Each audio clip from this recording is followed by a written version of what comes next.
Mari kita sekarang membaca firman Tuhan. Saya ajak kita membuka 1 Petrus pasal yang pertama.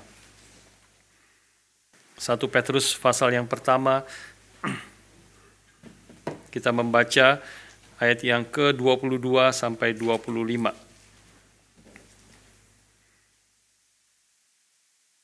Baca 1 Petrus pasal yang pertama, ayat yang ke-22 sampai yang ke-25. Mari kita membaca bersama-sama beberapa ayat ini. 1 Petrus 1 ayat 22 sampai 25. 2, 3. Karena kamu telah menyucikan dirimu oleh ketaatan kepada kebenaran, sehingga kamu dapat mengamalkan kasih persaudaraan yang tulus ikhlas. Hendaklah kamu bersungguh-sungguh saling mengasihi dengan segenap hatimu. Karena kamu telah dilahirkan kembali bukan dari benih yang fana, tetapi dari benih yang tidak fana, oleh firman Allah yang hidup dan yang kekal. Sebab semua yang hidup adalah seperti rumput, dan segala kemuliaannya seperti bunga rumput. Rumput menjadi kering dan bunga gugur, tetapi firman Tuhan tetap untuk selama-lamanya. Inilah firman yang disampaikan Injil kepada kamu. Mari kita berdoa bersama-sama sekali lagi. Kami bersyukur Tuhan yang sudah memimpin di dalam hari ini dan juga ibadah pada pagi hari ini. Sampai saat ini kami berkumpul, kami memuji Tuhan, kami mendengarkan puji-pujian dari anak-anak yang membawa kami juga memuji Tuhan bersama-sama dengan mereka, melihat pekerjaan Tuhan, pembentukan Tuhan di dalam hidup mereka. Kami bersyukur untuk semuanya itu. Dan kami saat ini siap untuk mendengarkan dan merenungkan firman-Mu. Kami mohon Roh-Mu yang kudus yang menolong kami untuk mengerti akan kebenaran firman-Mu, firman yang hidup dan firman yang menghidupkan kami. Kiranya menyegarkan jiwa kami sekali lagi pada pagi hari ini dan mendorong kami untuk hidup melakukan apa yang menjadi kehendak Tuhan. Berkati dan pimpin setiap kami, baik hamba-Mu yang berbicara maupun setiap kami yang mendengar. Berbelas kasihanlah dan berikanlah firman-Mu bagi setiap kami. Dalam nama Tuhan kami Yesus Kristus, kami bersyukur, kami berdoa. Amin.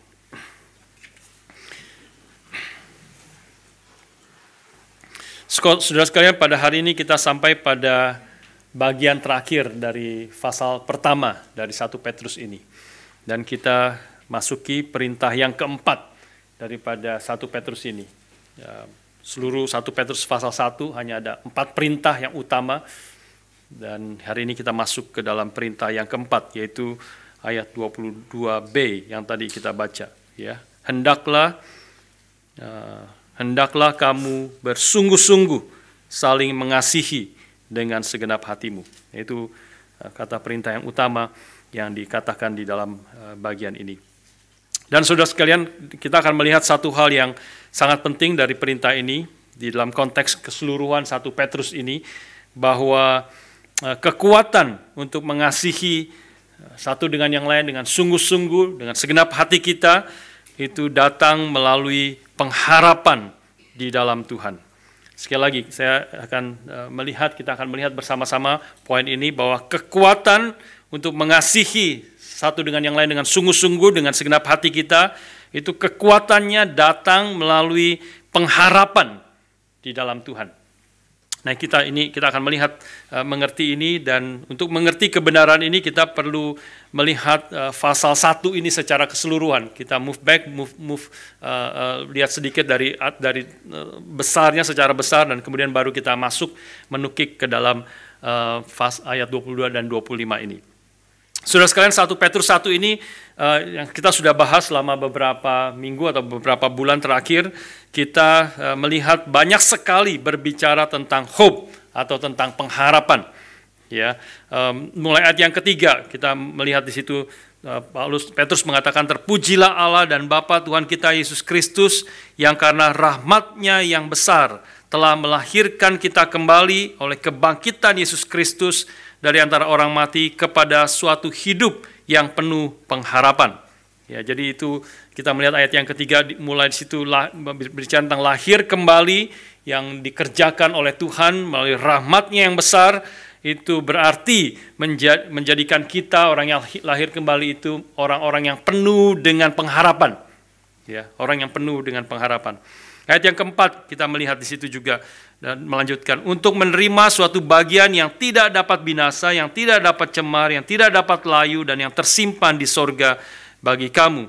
Ini adalah kepastian pengharapan yang digambarkan dengan empat penjelasan ya. Pengharapan ini menerima suatu bagian, pengharapan yang akan kita terima itu tidak dapat binasa, tidak dapat cemar, tidak dapat layu dan yang tersimpan di sorga bagi kita.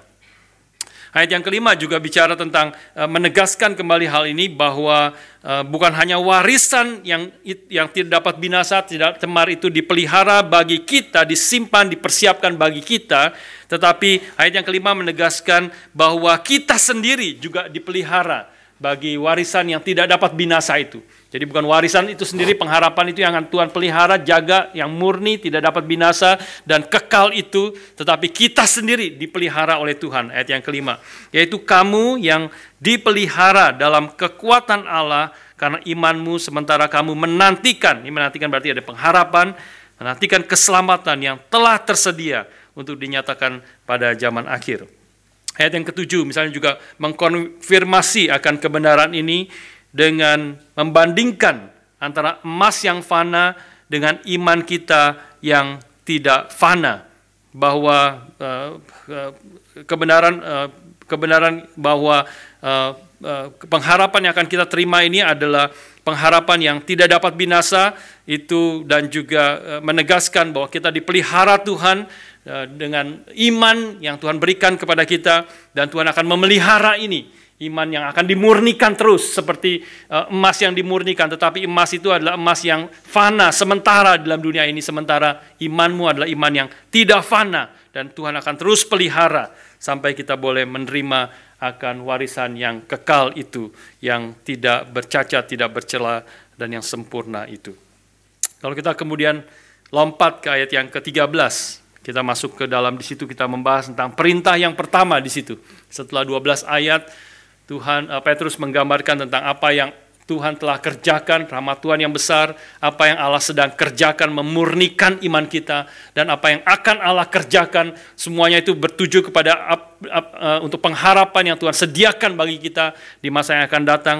Maka ayat yang ke-13 masuk ke dalam perintah yang pertama, dan yang perintah yang pertama itu juga berkaitan dengan pengharapan. Sekali lagi, sebab itu siapkanlah akal budimu, waspadalah, dan letakkanlah pengharapanmu seluruhnya atas kasih karunia yang dianugerahkan kepadamu.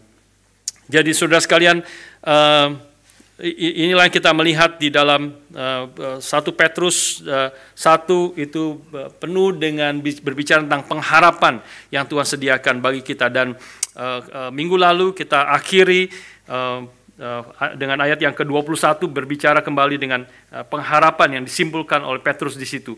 Oleh Dialah kamu percaya kepada Allah yang telah membangkitkan kita dari antara orang mati dan yang telah memuliakannya, sehingga imanmu dan pengharapanmu tertuju kepada Allah. Jadi semua hal yang dikerjakan, yang diberitakan di sini sangat banyak sekali berbicara tentang bagaimana kita boleh sungguh-sungguh berharap kepada Tuhan, dan pengharapan ini adalah pengharapan yang pasti di dalam Tuhan. Tuhan yang akan menjaga warisan yang akan disediakan bagi kita, dan juga Tuhan yang akan menjaga iman kita untuk kita boleh menerima warisan ini. Inilah pengharapan kita di dalam Tuhan, pengharapan yang pasti, dan karena Tuhan sendiri yang mengerjakannya di dalam hidup kita dan juga menyediakan warisan itu bagi kita. Saudara sekalian, perintahnya berarti kita dengan demikian kita perlu meletakkan seluruh pengharapan kita kepada Tuhan. Dan hari ini saudara sekalian, ayat 22 sampai 25 kita masuk ke dalam perintah yang keempat. Dan di sini perintah yang keempat ini Petrus juga sedang menggambarkan ciri daripada orang yang berharap penuh kepada Tuhan. Ya, inilah ciri, salah satu ciri yang sangat penting orang yang berharap kepada Tuhan, yaitu dia adalah orang yang dengan sungguh-sungguh boleh mengasihi dengan segenap hatinya. Nah, saudara sekalian, sekarang kita fokus ke dalam ayat 22-25 ini dan melihat bagaimana perintah ayat 22b ini diapit dengan dua alasan yang menggambarkan tentang lahirnya pengharapan itu. Jadi tidak heran sekali lagi berkaitan dengan pengharapan. Jadi perintah untuk kita dengan sungguh-sungguh mengasihi saudara kita dengan segenap hati kita diapit dari sebelumnya dan yang sesudahnya argumentasinya dengan dua alasan yang menggambarkan sesungguhnya lahirnya pengharapan itu di dalam kehidupan kita. Dua alasan itu adalah pertama 22a, ya 22a mengatakan karena kamu telah menyucikan dirimu. Di situ sekali lagi kata karena itu menjadi kaitannya ya. Karena kamu telah menyucikan dirimu oleh ketaatan kepada kebenaran sehingga kamu dapat mengamalkan kasih persaudaraan juga kepada yang lain. Dan karena itu hendaklah ya. Karena kamu telah menyucikan dirimu dalam ketaatan, maka hendaklah kamu bersungguh-sungguh saling mengasihi dengan segenap hatimu. Itu adalah perintahnya 22b. Dan ayat 23 dan 20 sampai 25 itu juga menjelaskan argumentasi yang kedua, alasan yang kedua. Karena kamu telah dilahirkan kembali bukan dari benih yang fana, tapi dari benih yang tidak fana oleh firman Allah yang hidup dan yang kekal. Jadi itu alasan yang mengapit ya, perintah untuk kita boleh saling mengasihi dengan segenap hati, dengan sungguh-sungguh, maka diapit oleh dua perintah yang sebelumnya dan yang sesudahnya. Saudara sekalian, dari sini kita akan melihat bahwa jika kita bukan orang yang penuh dengan pengharapan, maka kita tidak akan atau tidak bisa bahkan menjadi orang yang mengasihi dengan segenap hati. Nah, kita akan melihat bagaimana kaitan dengan antara pengharapan dengan perintah, mentaati perintah Tuhan untuk saling mengasihi dengan segenap hati kita. Artinya kalau kita mengerti bahwa kita adalah orang yang memiliki pengharapan yang penuh di dalam Tuhan, maka kita akan menjadi orang yang saling mengasihi satu dengan yang lain dengan segenap hati kita. Nah, ini yang kita mau belajar dari 1 Petrus 1 ayat 22 sampai 25.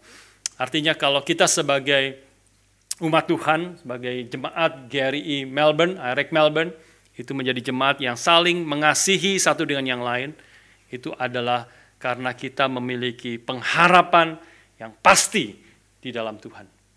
Ya, tapi sebaliknya juga, kalau kita menjadi orang yang tidak mengasihi satu dengan yang lain, itu berarti mungkin sekali kita bisa melihat bahwa sebenarnya kita bukanlah orang-orang yang memiliki pengharapan yang penuh di dalam Tuhan. Yang kita mau melihat akan hal ini melalui 1 Petrus 1 ayat 22 dan 25. Saudara sekalian, bayangkan dua alasan yang menopang perintah untuk mengasihi di sini adalah seperti dua kaki kita. Ya, yang mengapit itu seperti dua kaki kita yang menopang tubuh kita. Dua kaki kita berdiri, dengan kaki kita kita boleh berdiri, kita boleh berjalan, kita boleh pergi kemana-mana, untuk kita boleh mengasihi dengan perkataan kita, dengan perbuatan kita, dengan tangan kita, dengan semua tubuh kita yang ditopang oleh kedua kaki, sehingga kita boleh mengerjakan, mengasihi orang, menolong orang, memberi kekuatan kepada orang.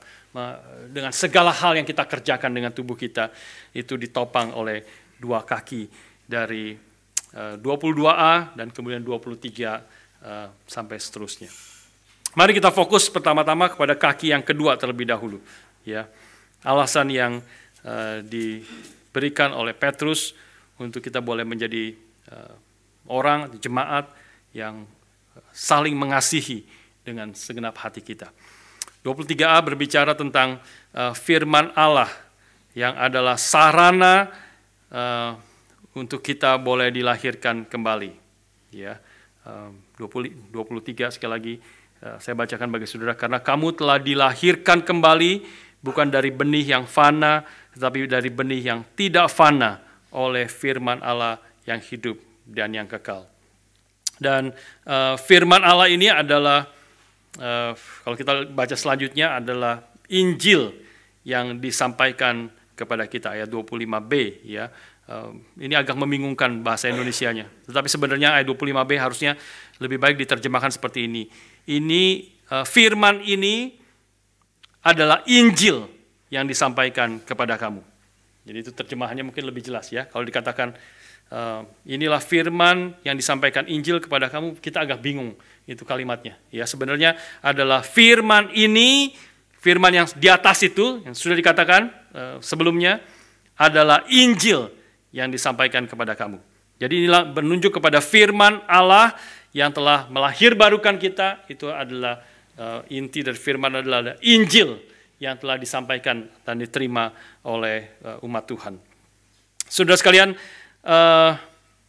dan kalau kita sandingkan ayat ini dengan ayat yang ketiga yang tadi kita baca, bahwa yang berbicara juga tentang kelahiran kembali, kita dilahirkan kembali, maka di situ dikatakan, terpujilah Allah dan Bapa Tuhan kita Yesus Kristus yang karena rahmat-Nya yang besar telah melahirkan kita kembali oleh kebangkitan Yesus Kristus dari antara orang mati kepada suatu hidup yang penuh dengan pengharapan. Ini sekali lagi berbicara tentang kita dilahirkan kembali, Allah dengan rahmat-Nya yang besar melahirkan kita kembali oleh kebangkitan Yesus Kristus.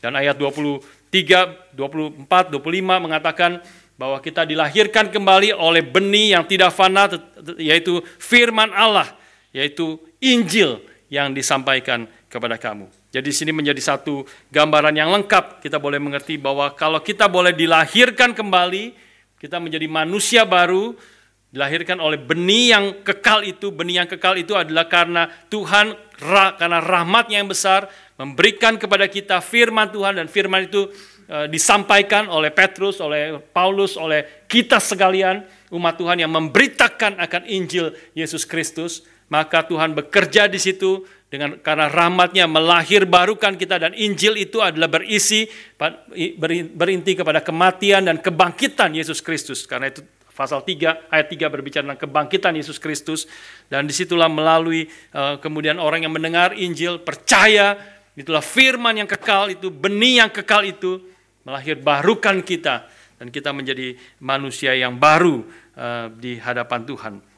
Ini adalah seperti saudara bayangkan seperti seorang ahli bedah yang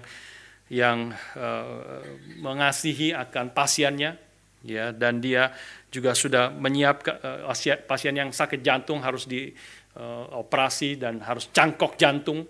Maka ahli bedah ini sudah punya keahlian dan dia mengasihi, punya rahmat yang besar, anugerah yang besar, dan dia ingin memberikan jantung yang baru kepada pasien, yaitu kita yang sakit jantung, yang harus dioperasi, diganti jantungnya. Sudah ada jantungnya, sudah siap. Ya, itu adalah firman Allah yang kekal. Tuhan, surgeonnya, ahli jantung, surgeon ahli jantung itu mengoperasi, sudah siapkan jantung firman Allah yang kekal. Dan tetapi kita siap, kita harus dilakukan operasi itu, harus dibuka dada kita, harus diambil jantung yang sudah rusak itu, dan dicangkokkan jantung yang baru. Itulah proses kelahiran kembali. Karena dengan jantung yang sudah diberikan, kita boleh mendapat hidup yang baru, ya, mendapat pengharapan yang baru dan pengharapan yang pasti di dalam Tuhan. Itu orang-orang yang saya dengar, Pak Tong juga Pak Agus pernah operasi bypass jantung. Itu Pak Tong pernah mengatakan, ya, waktu sudah selesai, kayak sudah operasi bypass, maka seperti dapat jantung yang baru, ya, seperti mendapat kehidupan yang baru lanjutannya. Itulah yang kita boleh lihat apa yang Tuhan kerjakan di sini bagi kita semua, ya, dengan kelahiran yang baru ini, dengan benih yang tidak fana ini. Tanpa ini, tanpa pekerjaan Tuhan yang melahirbarukan kita melalui benih firman itu, maka kita akan mati dan kita akan tidak memiliki pengharapan, ya, di dalam Tuhan. Tetapi ketika Tuhan sudah mengerjakan itu, memberi hidup yang baru dengan benih yang kekal itu, memberikan jantung yang baru bagi kita, maka kita menjadi manusia yang baru, lahir kembali dan memiliki pengharapan yang pasti di dalam Tuhan. Inilah yang ditekankan oleh Petrus, bahwa kita telah dilahirkan kembali dari benih yang tidak fana. Jadi Petrus di sini bukan hanya menekankan, berbicara, dia menjelaskan tadi bahwa dengan rahmat Tuhan yang besar, dengan firman yang diberitakan kepada kita yaitu Injil, dia melahirbarukan kita. Tetapi Petrus di sini menekankan satu hal, dia bukan hanya berbicara tentang firman yang hidup dan yang memberi hidup, menghidupkan kita, ya, benih yang tidak fana, tapi benih yaitu firman Allah yang hidup dan yang kekal itu. Firman itu hidup, firman itu memberi kehidupan kepada kita. Tetapi bukan hanya menekankan itu, Petrus di sini menekankan firman itu adalah firman yang kekal, ya, firman yang tidak fana, firman yang imperishable. Ya, di sini yang ditekankan di dalam ayat yang ke-23 dan seterusnya sebenarnya. Karena kamu telah dilahirkan kembali bukan dari benih yang fana, tetapi dari benih yang tidak fana. Not perishable seed, but of imperishable seed. Ya, kita dilahirkan dari benih yang tidak fana. Ini kata yang sangat yang ditekankan di sini dan juga sesuatu yang sangat penting yang Petrus berkali-kali mengatakan sebenarnya di dalam ayat-ayat sebelumnya. Ya, ayat yang keempat berbicara tentang warisan kita yang tidak fana, imperishable, tidak bisa binasa, tidak fana, imperishable. Dan ayat ketujuh bicara tentang iman kita, berbeda dengan emas yang perishable, yang fana, tetapi iman kita adalah iman yang imperishable. Dan juga tebusan kita adalah bersifat imperishable, tebusan yang dikerjakan oleh Kristus. Sekarang di dalam ayat yang ke-23, Petrus menekankan firman Allah itu adalah firman yang tidak fana, imperishable, yang kekal itu. Dan kemudian dia menjelaskan selanjutnya, ini adalah benih yang tidak fana, dan oleh firman Allah, dan kemudian menekankan firman Allah yang hidup dan yang kekal, ya, the living and enduring word. Itu juga bicara tentang sekali lagi firman yang hidup dan kekal artinya tidak akan binasa dan imperishable dan tidak fana dan seterusnya. Dan kemudian ayat 24 Petrus kemudian menegaskan lagi, mengkontraskan firman yang tidak fana itu dengan semua yang hidup adalah seperti rumput. Segala kemuliaannya seperti bunga rumput. Rumput menjadi kering dan bunga gugur. Ayat 25. Tetapi firman Tuhan tetap untuk selama-lamanya. The word of God, the word of the Lord stands forever. Imperishable. Sekali lagi. Tidak fana. Nah, ini sesuatu yang penting untuk kita perhatikan di dalam poin ini. Saudara sekalian, muncul pertanyaan yang saya ajak kita berpikir pada pagi hari ini. Mengapa Petrus menekankan poin ini? Mengapa Petrus menekankan akan firman Allah? Kenapa tidak berbicara tentang firman Allah yang diberitakan kepada kita, Injil kita yang melahirbarukan kita? Tetapi dia menekankan seperti sebelumnya juga di sini khususnya menekankan firman Allah adalah firman yang imperishable. Firman yang tidak fana, firman yang kekal, firman yang tetap untuk selama-lamanya. Mengapa poin ini ditekankan oleh Petrus dan apa pentingnya, apa kaitannya dengan perintah untuk kita boleh sungguh-sungguh saling mengasihi dengan segenap hati kita.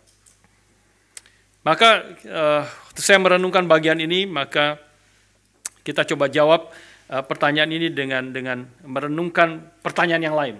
Ya, pertanyaan yang lain adalah begini. Apa yang menghalangi kita untuk kita sungguh-sungguh mengasihi dengan segenap hati? Ini adalah perintahnya, ya. Perintahnya adalah hendaklah engkau sungguh-sungguh saling mengasihi dengan segenap hatimu. Pertanyaannya adalah apa yang menghalangi kita? Saya memikirkan, coba merenungkan bagian ini. Apa yang menghalangi kita? Apa yang membuat kita sulit untuk mengasihi saudara kita dengan segenap hati kita? Ini ditekankan sekali, ya. So that love one another deeply from the heart. Wah, ini mengasihi dengan sungguh-sungguh, bukan sekedar perkataan atau bukan dengan sekedar sedikit-sedikit kasihnya, tapi love one another deeply from the heart, dengan sungguh-sungguh mengasihi dengan segenap hatimu.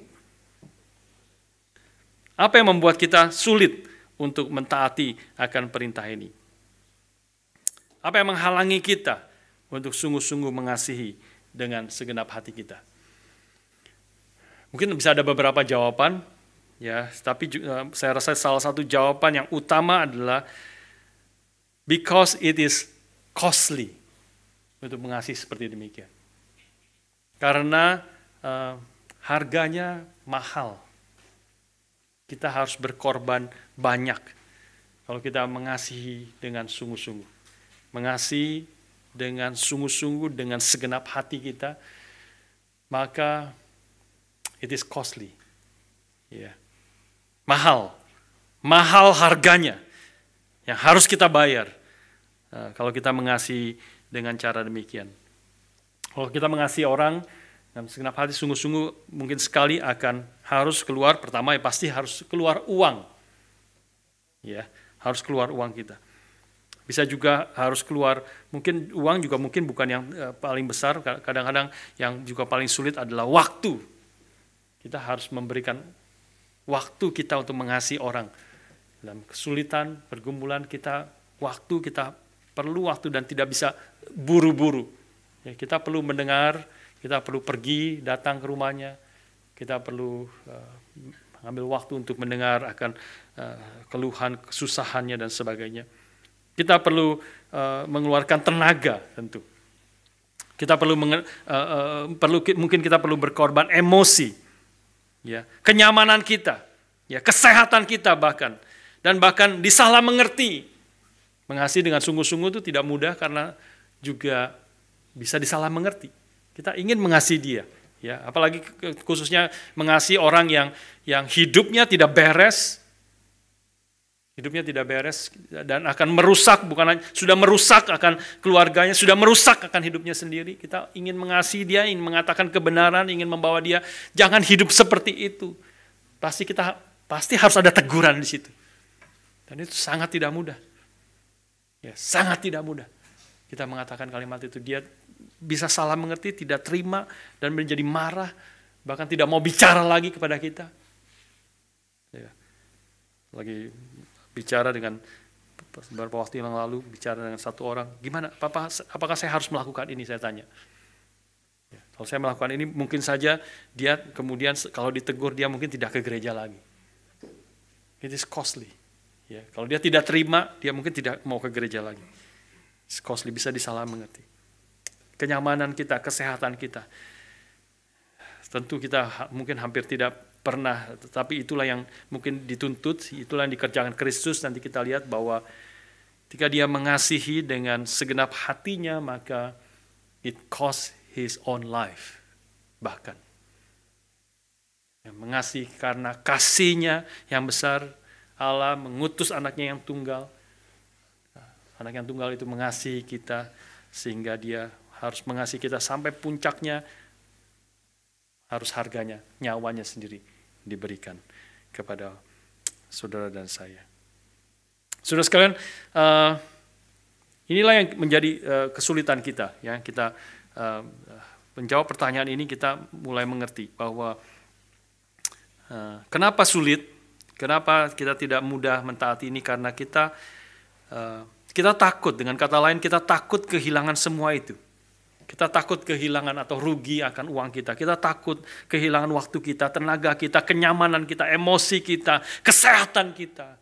Dan ultimately nyawa kita. Kita takut untuk kehilangan semua itu. Semua yang dicari orang di dalam dunia ini. Kenyamanan diri, emosi yang stabil, jangan diganggu saya. Jangan diganggu. Waktu untuk diri sendiri, uang yang kita boleh pakai, dan seluruhnya ini yang dicari oleh semua orang di dalam dunia ini. Tapi Petrus mengingatkan kita, di sini mengutip firman Tuhan dari Yesaya pasal 40. Petrus mengingatkan bahwa semua yang hidup adalah seperti rumput dan segala kemuliaannya seperti bunga rumput. Rumput menjadi kering dan bunga gugur, tetapi firman Tuhan tetap untuk selama-lamanya. Jadi Petrus mengkontraskan ini dengan segala hal yang ada di dalam dunia ini, di dalam hidup manusia. Semua yang hidup seperti rumput. Segala kemuliaannya seperti bunga rumput, rumput menjadi kering dan bunga gugur. Tetapi firman Tuhan tetap untuk selama-lamanya. Saudara sekalian, jadi apa yang mau dikatakan Petrus di sini? Petrus mau mengatakan bahwa karena kamu telah dilahirkan dengan benih Allah yang hidup dan yang kekal itu, yang imperishable itu. Kamu telah dilahirkan oleh benih yang kekal itu. Maka hidup kamu pasti dan seharusnya lah memiliki karakteristik dari benih itu. Kita telah dilahirkan, kalau kucing dilahirkan dari benih kucing, dia pasti memiliki karakteristik kucing. Ya, anjing dilahirkan dari benih anjing, dia memiliki karakteristik anjing, dan seterusnya. Manusia dilahirkan dari benih manusia, maka dia memiliki karakteristik manusia, dan bukan hanya manusia, dia akan sangat mirip dengan papanya atau mamanya. Mirip, banyak kemiripannya. Ya, bukan hanya mungkin wajahnya, tetapi karakternya, jiwanya, kita bisa lihat itu. Ya, jiwa anak-anak kita ada miripnya dengan jiwa mamanya atau papanya. Ya, cara pikirnya dan sebagainya, cara jalannya dan sebagainya. Karena dari benih itu, dari mana benih itu berasal, maka dari situlah karakteristiknya akan muncul di dalam kehidupan kita. Nah, Petrus menekankan di sini, engkau telah dilahirkan bukan dari benih yang fana, tetapi dari benih yang tidak fana. Ini sekali lagi yang ditekankan Petrus, menekankan benih firman Tuhan itu yang tidak fana, yang hidup dan yang kekal, yang tetap untuk selama-lamanya. Maksudnya adalah apa? Karena engkau telah dilahirkan dari benih yang tidak fana itu, yang kekal itu, janganlah menggantungkan pengharapanmu pada hal-hal yang fana, yang sementara, seperti bunga rumput, seperti akan uangmu, waktumu, tenagamu, kesehatanmu, kekuatanmu, kegantenganmu, kepintaranmu. Itu adalah semua hal yang fana, yang sementara dalam dunia ini. Tapi karena engkau telah dilahirkan oleh benih yang tidak fana, yang kekal, yang tetap untuk selama-lamanya itu, maka biarlah engkau menggantungkan hidupmu sepenuhnya kepada Tuhan, kepada firman-Nya yang tidak fana, yang kekal itu. Dan baru dengan demikianlah, saudara sekalian, firman yang kekal, yang tidak fana itu, yang hidup itu, yang menghidupkan kita itu, kemudian akan mendorong kita untuk bersungguh-sungguh mengasihi dengan segenap hati kita. Karena kita mengetahui bahwa meskipun costly, meskipun harga yang mahal yang harus kita lakukan ketika kita mengasihi dengan segenap hati, dengan sungguh-sungguh, ultimately kita akan menerima hidup yang kekal. Benih yang tidak fana itu diberikan kepada kita, yang melahir barukan kita.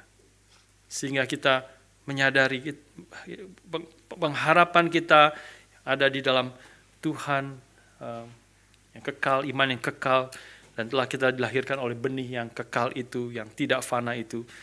Maka hidup kita harus menggantungkan diri, pengharapan kita kepada pengharapan yang pasti, yang tidak akan binasa itu. Dan itu mendorong kita untuk boleh mengasihi saudara-saudara kita khususnya dengan segenap hati, dengan sungguh-sungguh, meskipun costly, tetapi harga yang harus dibayar itu, harga yang harus dibayar itu adalah harga yang sementara sebenarnya. Uang kita, uang sementara. Kekuatan kita, kekuatan sementara. Emosi, comfort kita, sesuatu yang sementara di dalam dunia ini. Dan segala hal yang ada dalam dunia ini. Karena kita tahu barang siapa ketika kita dilahirkan oleh benih yang kekal, kita mulai pikiran kita, hati kita, hidup kita boleh menggantungkan kepada hal yang kekal itu. Dengan menyadari barang siapa kehilangan nyawanya karena aku, Tuhan Yesus mengatakan, maka dia justru akan memperolehnya. Ini adalah panggilan yang ultimate.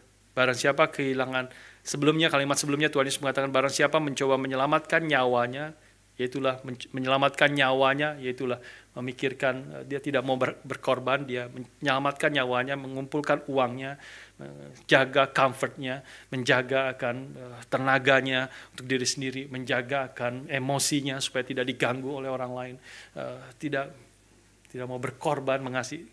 Orang susah di dalam dosa, ya itu urusan dia mengalami kesusahan, itu urusan dia lah.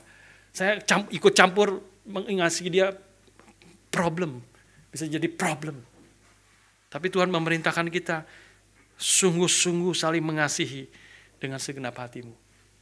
Bagaimana kau bisa mengatakan kau mengasihi saudaramu yang sedang kesusahan, sedang bergumul, sedang hidup di dalam dosa, kau diamkan saja? Tidak, Tuhan perintahkan, ini perintah yang penting, sungguh-sungguh saling mengasihi. Tapi mengapa kita mau melakukan itu? Karena kita tahu, barang siapa kehilangan nyawanya karena Kristus, dia akan memperolehnya. Kita tahu bahwa meskipun costly, mungkin harus uang yang kita keluarkan, harus tenaga, waktu yang kita keluarkan, untuk emosi yang kita harus korbankan, perasaan kita yang harus dikorbankan. Tapi kita tahu itu semua adalah sementara, sedangkan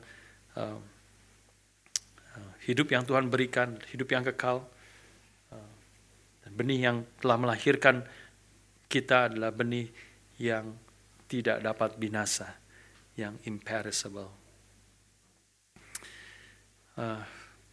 Saya pikirkan perlu ada contoh-contoh ya, perlu ada contoh-contoh untuk kita makin mengerti akan bagian ini. Tentu saya kepikir misalnya beberapa waktu yang lalu sempat ngobrol dengan Vikaris Andrew yang baru pulang dari Indonesia. Dia dengan beberapa 7 jemaat bersama-sama ikut KKR regional di Sumatera Utara. Beberapa minggu yang lalu baru balik ke Auckland, dan mereka ada kesempatan, mereka sangat bersyukur ya, ini kesempatan semuanya itu pertama kali ikut KKR regional. Mungkin Pak Andrew juga nggak tahu apakah pertama kali atau dulu sebelumnya pernah, tapi sudah lama tidak ikut juga. Dan mereka sangat bersyukur kesempatan yang langka, yang kayaknya hampir tidak pernah terjadi, KKR regional bersama-sama dengan Kapin. Ya, hampir waktunya one week after another, gitu. Wah, jadi dan tempat yang sama maksudnya, ya tempat yang sama. Wah, mereka sangat bersyukur diberkati Tuhan. Kesempatan privilege, saya bilang itu privilege yang besar. Kalian bisa ikut KKR regional di Sumatera Utara, kota-kota yang berbeda, tapi kemudian minggu selanjutnya ada Kapin. Ya, Kapin itu kebaktian pembaruan iman nasional yang dipimpin oleh Pak Tong. Ya, kebaktian-kebaktian yang besar. Kalau KKR regional kita masuk ke sekolah-sekolah yang ada, ya, mencar setiap orang berkhotbah ke sekolah-sekolah dari anak SD, SMP, SMA dan sebagainya. Tapi kalau Kapin adalah kebaktian yang besar di satu kota, seluruh kota dipanggil, diundang dari berbagai gereja, dari orang yang tidak percaya diundang untuk datang berkumpul. Dan biasanya Pak Tong sangat suka pakai lapangan terbuka, ya. Hampir selalu itu pakai lapangan terbuka. Jadi mereka bersyukur melihat itu, melihat ribuan orang datang, melihat ribuan orang meresponi firman Tuhan, datang bertobat, menangis, dan diperbarui hidupnya. Itu pemandangan yang jarang. Sudah dapat foto-fotonya, saya kirim foto-fotonya kepada saudara sekalian. Kita sendiri, wah, amazed gitu melihatnya. Tapi berbeda sekali kalau engkau hadir sendiri di situ. Berbeda sekali. Ya, itu sama dengan kita nonton Matildas kemarin. Sudah nonton Matildas soccer bagus juga ya, meskipun memang berbeda dengan laki-laki, tapi pertandingan seru juga, penalti, wah tegang sekali. Istri saya nonton terakhir penalti, kita datang pulang udah selesai 2 kali 45 menit. Lalu kemudian perpanjang, saya nonton 2 kali 15 menit. Masih 0-0. Penalti. Saya panggil Bulusi, Bulusi nonton, penalti ini tegang banget. Wah, 5 kali sama-sama berapa? 3 sama atau 4 sama begitu ya. Satu sampai 10 kali baru menang. Ya itu tegang luar biasa. Beda sekali ya. Tapi kita nonton di layar, tapi orang yang ada di situ, teriak dan sebagainya, melihat emosinya dan sebagainya sangat-sangat berbeda. Pak Andrew dengan rekan-rekan boleh ada kesempatan itu. Tapi satu hal yang saya mau share kepada saudara adalah bagaimana di dalam salah satu kapin itu ternyata saya juga baru dengar sebenarnya di dalam satu kapin itu sempat mati lampu, saudara sekalian. Jadi mati listrik sebenarnya ya, bukan mati lampu. Listriknya mati ya. Mati listriknya, nggak tahu gensetnya nggak tahu kenapa, what happened gitu ya. Tapi itu terjadi di tengah-tengah patung khotbah. Gensetnya mati, nggak ada mic-nya tidak berfungsi. Terus saya bilang gimana Pak Patong gimana? Dia berkhotbah terus, tidak berhenti, tanpa mikrofon kepada ribuan orang. Ya seorang yang sudah sepuh ya. Sudah sepuh, Patong sudah 83 lebih tahun khotbah di lapangan terbuka, ada ribuan orang yang hadir di situ. Wah, saya bilang itu pasti susah sekali, pasti keluarin tenaga dalam, tenaga dalam. Tapi itu pasti setelah itu pasti capeknya dan mungkin sakitnya, tenggorokannya dan sebagainya. Ya, untuk apa itu semua? Ya. Untuk apa itu semua?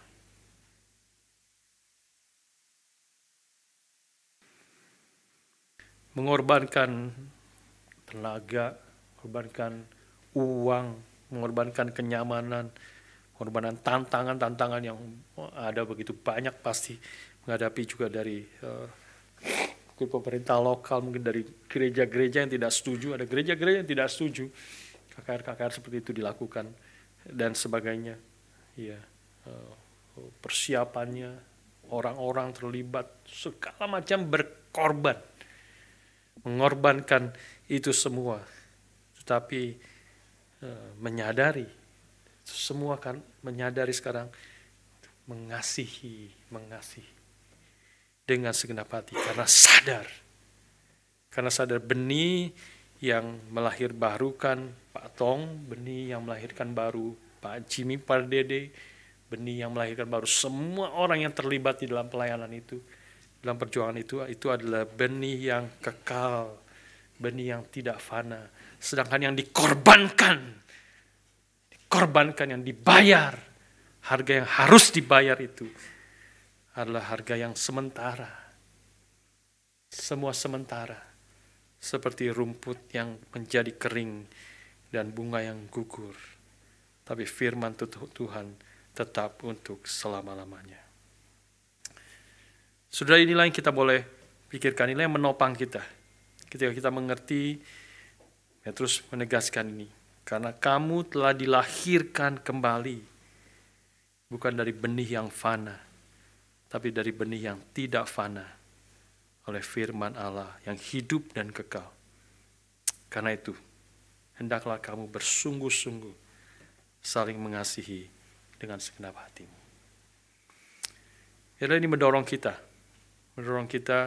sekali lagi mengerti untuk kalau memang kita semua, saudara dan saya, telah dilahirkan dari benih yang kekal, benih yang tidak dapat binasa, sehingga pengharapan kita pengharapan yang pasti, pengharapan tidak binasa. Seluruh hidup kita ada di tangan Tuhan, dan Tuhan akan pelihara kita sampai selama-lamanya. Maka kita dimerdekakan, kita dibebaskan daripada ketakutan kita kehilangan hal-hal yang ada di dalam dunia ini. Takutan kita mau jaga hal-hal yang ada dalam dunia ini dengan segenap hati kita, dengan segenap kekuatan kita. Tidak, kita dimerdekakan dari hal itu. Kita tidak lagi menjaga, memelihara hal-hal yang sementara dalam dunia ini. Tapi kita mengutamakan hal-hal yang kekal, karena benih yang melahirkan kita adalah benih yang kekal. Saudara sekalian, Sekarang kita lihat secara singkat kaki yang di depannya, kaki yang pertama. Ayat 22a. Kita melihat menegaskan poin sebenarnya yang barusan saya jelaskan. Ayat 22a menegaskan karena kamu telah menyucikan dirimu oleh ketaatan kepada kebenaran. Agak membingungkan nih kalimatnya ya sebenarnya. Karena kamu telah menyucikan dirimu oleh ketaatan kepada kebenaran sehingga kamu dapat mengamalkan kasih persaudaraan yang tulus ikhlas. Hendaklah perintah itu. Ya, jadi maksudnya apa di sini ya? Waktu Petrus berbicara tentang kamu telah menyucikan dirimu oleh ketaatan kepada kebenaran. Kebenaran di sini, truth di sini, sekali lagi menunjuk kepada firman Allah, Injil. Ya, dalam konteksnya kita mengerti ini kebenaran ini juga bicara tentang firman Allah, tentang Injil yang telah melahirkan kita. Sekarang adalah respons kita.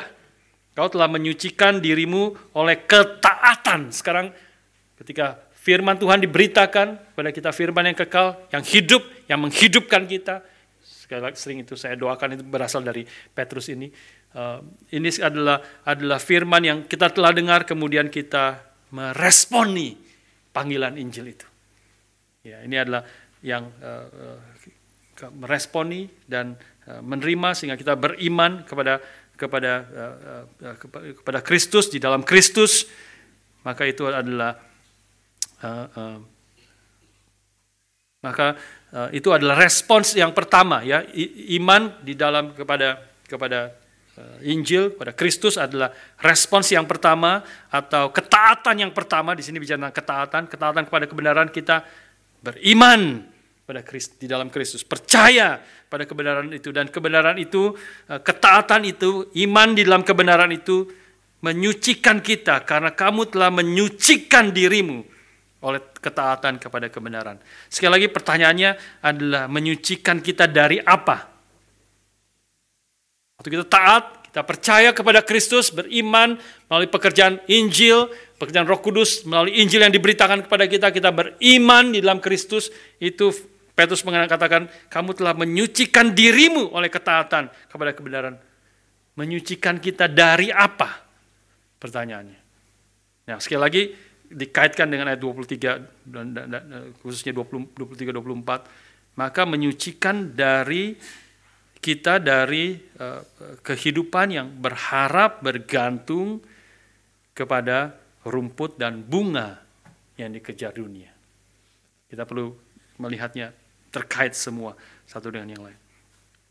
Ketika kita beriman, kita percaya pada Kristus melalui Injil yang kita dengar, dan karena rahmat Tuhan yang besar itu diberikan kepada kita, maka kita disucikan dari jiwa kita, ya, purified your soul or yourself, hidup kita, jiwa kita disucikan dari jiwa yang sebelumnya, yaitu yang menggantungkan, yang berharap penuh kepada bunga, kepada rumput yang dikejar oleh dunia ini. Semua orang di dalam dunia sebelum dia bergantung kepada Tuhan, mengenal Tuhan, mendengar Injil, maka dia akan menggantungkan dirinya, berharap kepada uang, kepada comfortnya, kepada kesehatan, kecantikan, kegantengannya, dan seterusnya, kepintarannya. Sekarang ketika engkau beriman, mendengar Injil, percaya, engkau disucikan dari hal itu, sehingga kita hanya berharap kepada Tuhan dan janjinya yang tidak binasa ini. Petrus kemudian mengatakan, barulah ketika engkau beriman, berharap kepada janji Tuhan saja, kepada Tuhan dan firman-Nya, barulah kita memiliki kapasitas untuk mengasihi dengan tulus ikhlas. Inilah kalimat seperti mengasihi ini bicara tentang dua kali di situ ya dikatakan ya. Tapi kalimat yang pertama 22a ini bicara setelah engkau beriman, percaya, kau disucikan dari bergantung kepada dunia ini, kepada uang, pada your comfort, kepada semua yang dikejar oleh dunia ini, sehingga kamu so that you have sincere love for your brothers. Jadi engkau sekarang punya kapasitas itu, sehingga engkau memiliki kapasitas untuk mengasihi dengan tulus ikhlas. Tanpa itu, tanpa pekerjaan Tuhan, tanpa engkau kemudian berespon kepada Tuhan, kau tidak mungkin, karena engkau tidak mungkin mengasihi sesamamu dengan segenap hatimu, karena engkau tidak ada kapasitas itu. Tidak ada kapasitas itu hanya terjadi ketika firman Tuhan diberitakan kepada kita, rahmat Tuhan dinyatakan kepada kita, dan kemudian kita berespon, beriman kepada Tuhan itu. Kita taat kepada Tuhan, kepada firman panggilannya.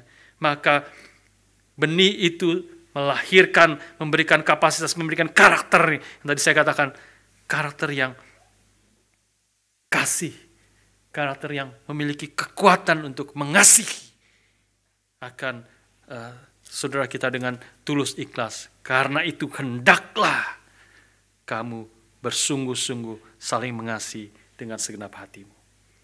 Jadi ini kapasitasnya, potensinya yang dilahirkan oleh Tuhan karena rahmatnya yang besar melalui Injil yang kita percaya beriman. Hidup yang baru itu hadir. Dan hidup yang baru itu ada di dalamnya kapasitas untuk mengasihi dengan sungguh-sungguh. Dan Petrus kemudian, karena itu hendaklah engkau mengasihi dengan sungguh-sungguh, dengan segenap hatimu. Ini sekali lagi mengkonfirmasi akan hal ini. Artinya tanpa iman atau tanpa ketaatan kita kepada kebenaran kita tidak mungkin mengasihi. Tetapi sekarang Tuhan telah melahirbarukan kita dan kita telah beriman. Kalau engkau dan saya hari ini berkata, saya adalah milik Tuhan, saya beriman, saya sungguh-sungguh percaya kepada Kristus. Maka kapasitas itu telah diberikan kepada kita. Tuhan telah memberikan kemungkinan itu, benih yang baru itu memiliki karakteristik daripada Tuhan kita Yesus Kristus. Yang seluruh pelayanannya, kalau boleh disimpulkan dengan satu kata, yaitu kasih. Mengasihi Bapa di surga dengan segenap hati, segenap jiwa, segenap kekuatannya. Dan di sini mau menekankan yang kedua, mengasihi sesama manusia seperti diri kita sendiri. Kristus datang karena kasihnya yang besar bagi kita. Dan dia mengorbankan semuanya, bukan hanya uang, bukan hanya waktu. Dia pasti bisa, kalau mau kaya, bahkan setan menawarkan seluruh isi dunia ini, seluruh kemuliaannya akan aku berikan kepada kamu. Kalau kau menyembah kepada aku, sekali saja. Tapi Tuhan Yesus menolak itu semua. Nyala setan. Itu adalah rumput, itu adalah bunga yang sementara. Dia mengorbankan waktunya, mengorbankan hidupnya, dan terakhir mengorbankan nyawanya bagi saudara dan saya. Inilah yang membebaskan Kristus, dan inilah Tuhan dan Juru Selamat kita yang melalui kematian dan kebangkitannya itu memberikan benih yang kekal. Tapi kita tentu harus meresponi, harus percaya, beriman. Itu kita beriman, percaya, itu menyucikan kita dari hati, jiwa yang berharap kepada hal-hal yang lain di luar Tuhan. Dan benih yang kekal itu menolong kita, beri kekuatan kepada kita untuk mengasihi saudara-saudara kita dengan segenap hati kita, dengan sungguh-sungguh. Mari kita menjadi jemaat yang sungguh-sungguh mengasihi dengan segenap hati kita. Kita boleh bertumbuh bersama-sama, kita boleh menyatakan ini. Semua hal yang saya katakan, saya rasa bagi anak-anak Tuhan kita tahu ya, kita dari bagian-bagian lain kita tahu perintah untuk mengasihi, perintah yang sangat penting, sangat esensial. Tapi biarlah hari ini kita boleh ditegaskan, memang itulah benih yang Tuhan sudah berikan di dalam hati kita. Tinggal kita boleh berjuang sekarang, berjuang dengan segenap hati kita, dengan sungguh-sungguh mengasihi satu dengan yang lain. Ada banyak kesulitan, saudara, ada banyak kebutuhan di gereja kita, ada banyak pergumulan di gereja kita, ada jemaat-jemaat bergumul, kesulitan dalam banyak hal. Kalau saudara tidak tahu bagaimana saudara mau mengasihi, ya saya rasa to some extent sudah tahu, sudah tahu kalau sudah kenal, sudah tahu kita harus mengasihi. Kita harus mengasihi. Dan ada banyak hal yang kita bisa kerjakan untuk mengasihi. Ya. Tapi kalau sudah ada yang tidak tahu, sudah bisa tanya ya kepada saya, kepada Ibu Lucy, kepada pengurus. Ya. Is there anything we can do to show our love kepada saudara-saudara kita? Ya, bisa langsung dikasih 4-5 hal yang sudah bisa kerjakan. Ya. Waktu banyak hal memperhatikan saudara-saudara yang ada, ya, dan berdoa juga penting sekali. Berdoa juga bentuk kita mengasihi. Berdoa sungguh-sungguh, ya. Berdoa untuk saudara-saudara kita, berdoa untuk orang-orang yang dalam pergumulan dan sebagainya, dan juga kemudian mengerjakan hal-hal yang menunjukkan kasih kita kepadanya. Biarlah kita boleh bertumbuh dan boleh menjadi jemaat yang sungguh-sungguh saling mengasihi dengan segenap hati kita. Mari kita berdoa.